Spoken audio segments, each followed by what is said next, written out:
Hey guys, welcome to week 2. You made it. I hope you brought some good snacks today. Okay, so week 2, we're here. This is about happiness. I know the whole thing's about happiness, but week 2 is like a really big first introduction to what being happy is. Before we get into it, I want you guys to take some time, if you haven't done it already the minute you walked in, to talk about what your week was like.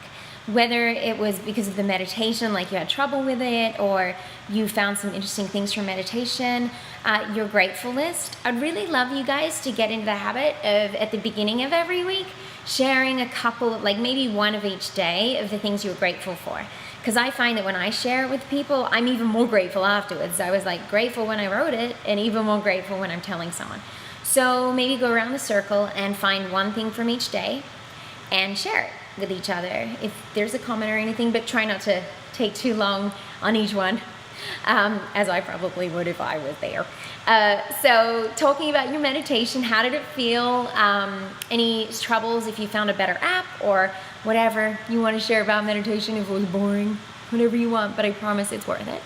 And your selfies. Maybe you guys have been showing each other your selfies anyway, but maybe share like your favorite happy to be me selfie from the week. Once you've done that, it's time to get into the steps. So step 3 and step 4, as I said, are really about what is happiness. So we're going to discover like what choosing to be happy feels like, whether it's in a hard moment or an easy moment to be happy, and then also what our world would look like if we were happy. Now the first one, the choosing to be happy, is sort of more of a personal thing. Because you're going to take 20 pretty major moments, and that will take a while for everyone.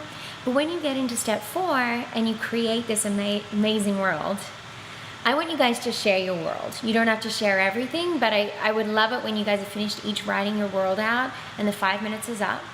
Each person, each girl, take a second to explain your world to everyone else, because I don't know about you, but my world of total happiness is totally worth sharing. So I would say sharing is going to make it even more exciting for you and everyone else. So share your happy worlds and eat lots of fun snacks, and I can't wait to see you guys next week. Oh, I guess you'll kind of see me when you listen to the steps. So go to step 3 and 4 now, and I will see you next week.